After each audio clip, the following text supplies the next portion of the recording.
I'm going to put it out and I'll smoke a joint instead. Okay.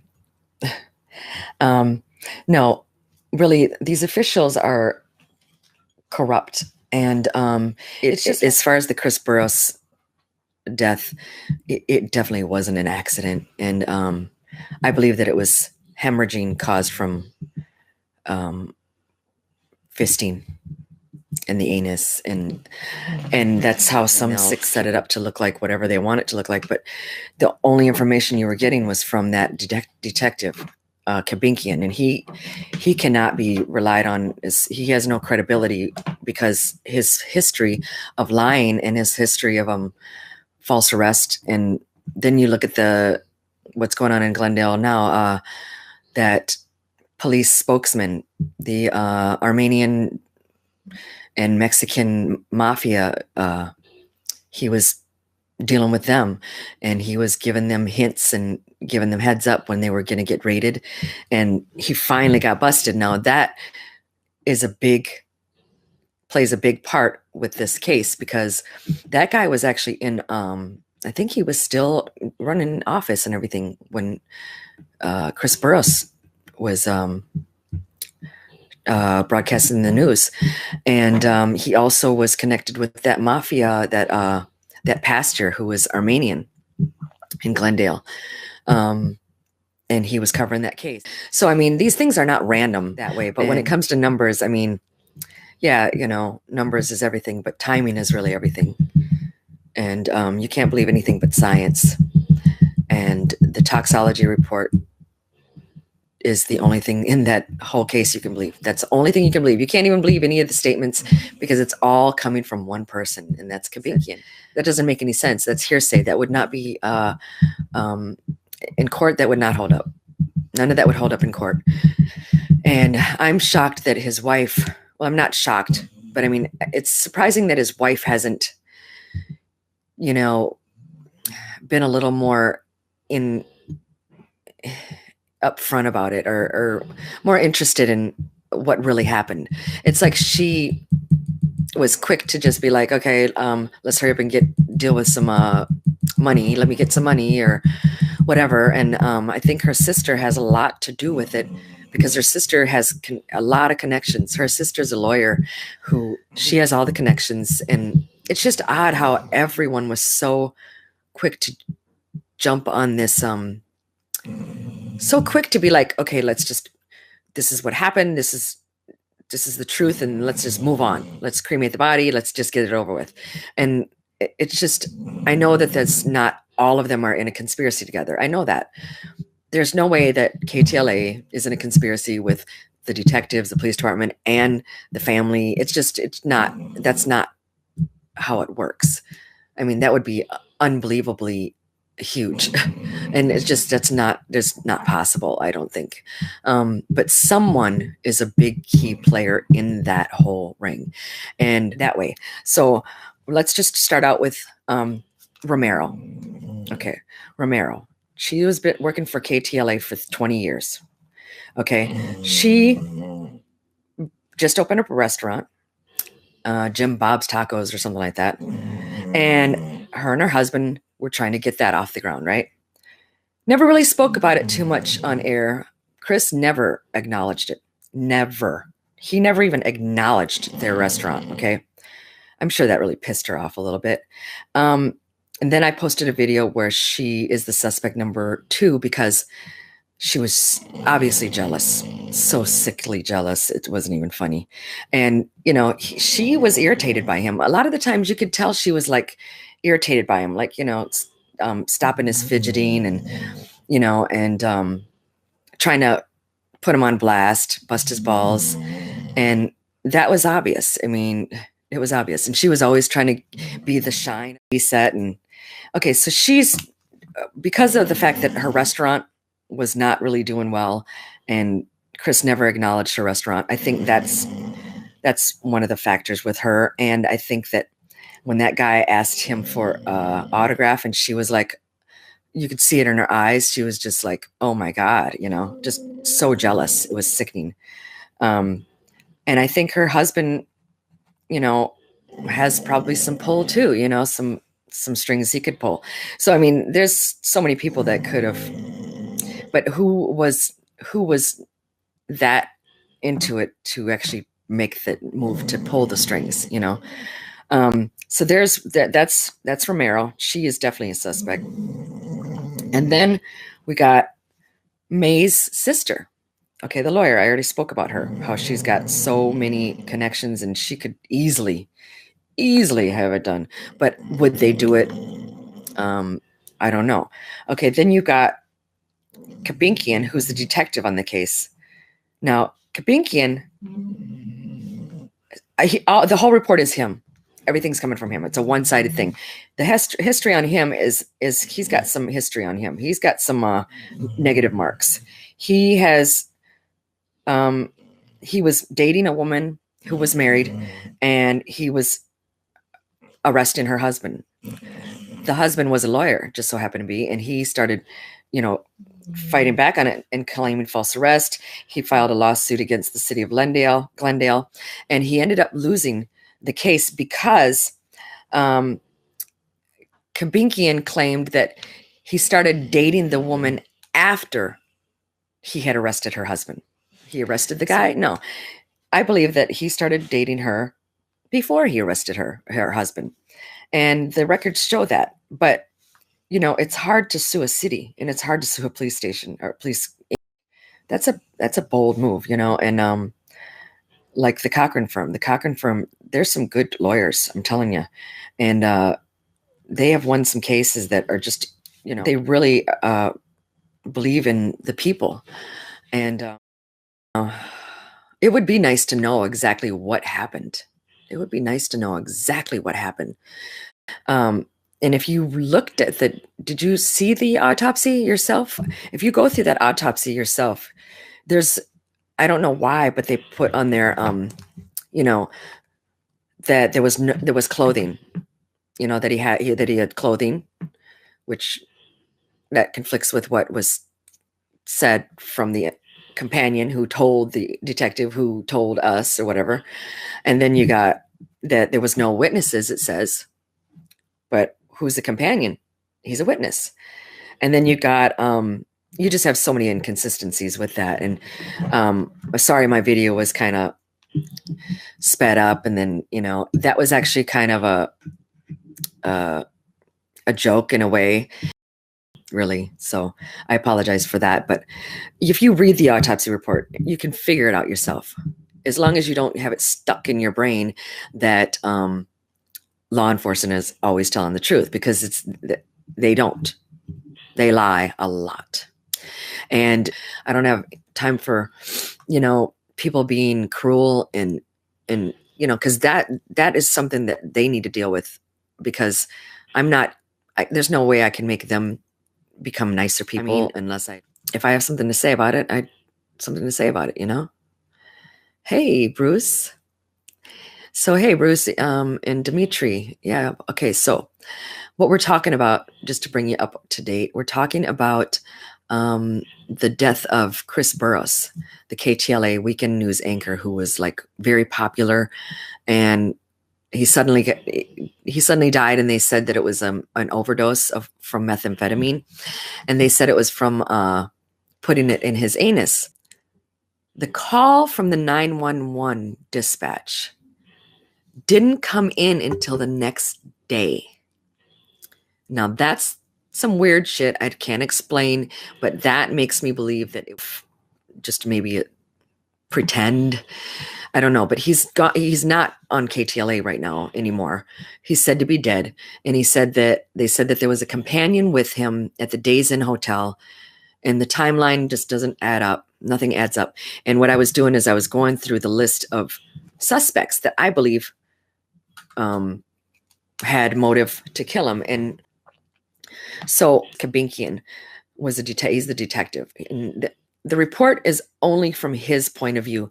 And he says that the companion says that Chris had did amyl nitrate, that Chris had taken GHB. And then when the toxicology report came out, that was not true. There was no GHB in his system. and there was no amyl nitrate in his system. There was no poppers in his system. So to me, there's no truth to it. I can't believe anything that companion supposedly says. They didn't reveal who the companion was, and I don't believe there was a companion. I don't believe there was at all. This any information that the police would get from a person from Grindr, with the history of all the murderers and pedophiles on Grindr, they are not going to sit and just like let the guy go. Oh, you cooperated with us, you can go. Hell no. Chris died from hemorrhaging in his anus. It was not from methamphetamine toxicity. It was from hemorrhaging and from like a heart disease. But the media just like went off the chain with it. It was, and people sit and post videos and they copy exactly what the news says. But I would like to know what Mrs. Burrous has to say. So I'm thinking about writing her a letter or calling her. Maybe I'll call her live from YouTube. Maybe I'll call her live and find out why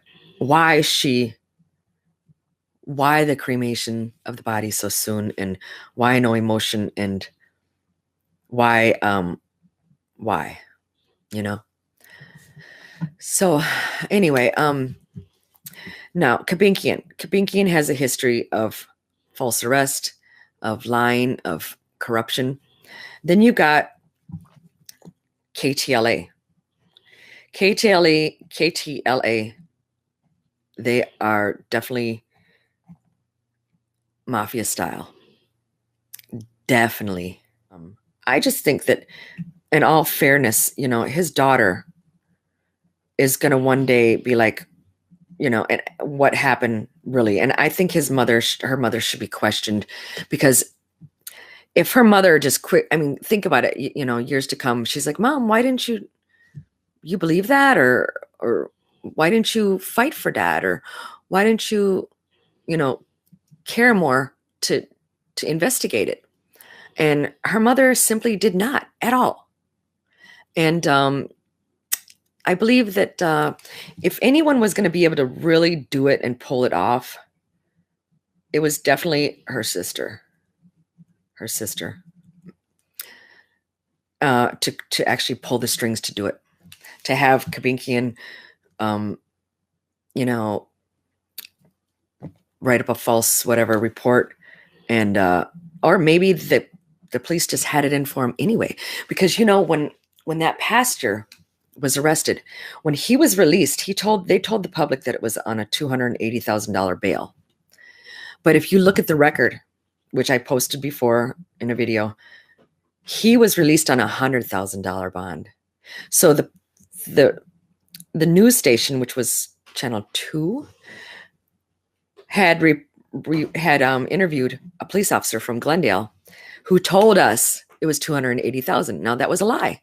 They lied, right? Boldface lied. So they might have been the ones that did it for that pastor. That pastor had a lot of connections. And when it comes to pastors, like, people believe in their pastors. And the pastor was caught on video. I mean, he was caught on video. You can see him as day, as clear as day. It's him. And he went and put a message on Instagram saying, I did not do nothing wrong. I was at the wrong place at the wrong time. I was inside and everything. He did it. And for some people, they're just so stuck on that Bible thumping type belief that they won't. I mean, even if that pastor had messed with their kids, they still won't believe.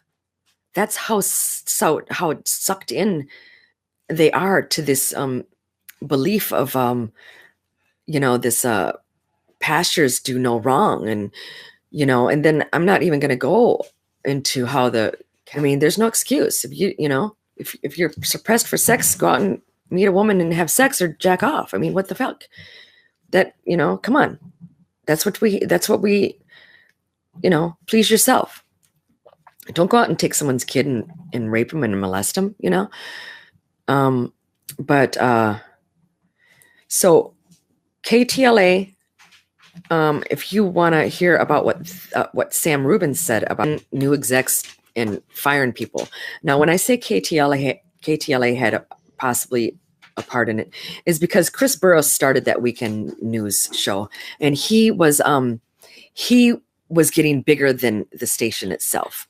I mean, he had it going on, and if they wanted to fire him, they wouldn't be able to really fire him without suffering repercussions of it. They would lose viewers, and that's all they were about, is their viewers. They didn't care how anybody felt. They didn't care about negative emails, even though they would come down on him and tell him, you're getting negative emails. It's all about money. And if Chris Burrous was bigger than them, they wouldn't be able to fire him because they would suffer a lot of repercussions. They would have a lot of viewers pissed off, and there would be a lot of money lost. Okay, so in that case, their motive would be to have him killed so that they wouldn't have to suffer any repercussions, and they could do that because they just pull some strings, pay some money to some people and have it done. The pastor factor, call it the pastor factor. Paid for the dirty deeds or whatever. So KTLA is definitely a suspect in my book. Then you've got, and the whole thing is like, bottom line, it comes all the way to the police, the detective. Someone in that realm did it. But the question is, who pulled the strings to do it? I believe that the police did do it. And a few days before that, before he passed, I showed you that video, the clip, the screenshot where he had those big bruises on his head, and it looked like bite marks. He had bite marks on his head right up here, like in this area. And that was on the autopsy report, but there was nothing else said about it. It was in the coroner's little section.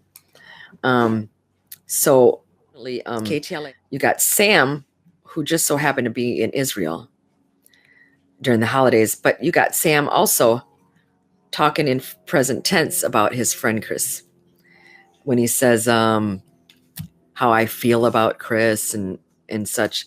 He speaks as though he's still alive, but see, Sam wants us to believe the news because Sam directs us to the news, and then he speaks about to be honest.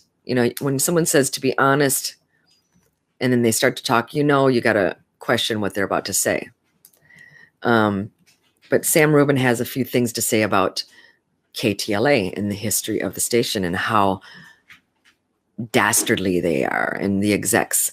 And Chris would talk about that often in his videos.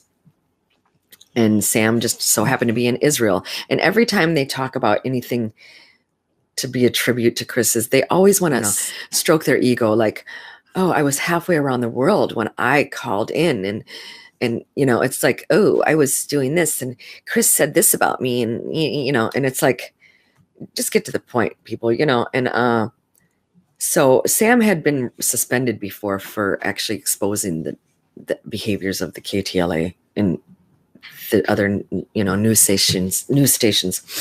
So anyway, then you got Chan, who has a lot of followers as well. And then he, Chris had handed her that sweater. That's called the Sweater Gate. So a lot of people hated him for that. A lot of people, because he handed her a sweater when she was in the middle of a weather report. And it was because there was emails coming in, but I think he did that because of the heat that he had gotten from the execs talking about negative emails from him about him. And then you've got so Chan, she didn't like him. You could tell she didn't like him. She was always trying to put him on blast when he was seeming to be high. And then you got an episode where they have a new girl, and Chris puts his hands in his pocket when they're doing the morning stretch, and she actually touches him, and he goes, "You're touching me. You're touching me." And, but he has his hands in his pockets. So obviously he's aware of something. He's aware of something going on. And he knows that he's being marked. He knows he's being marked. They're looking for ways to get rid of him. They're looking for ways to get him off of the show. And they can't, because he's refusing to be caught touching anyone. He's got his hands in his pocket. He's got bite marks on his head. He's late for work. He's really nervous. He's like on his P's and Q's. And these women are like just trying to pull him into like, into a trap. He was being trapped. And you could just tell that was going on quite a bit. And they were sampling other newscast reporters. They were sampling, bringing him in and having him, and they were just trying to set him up. You could see that.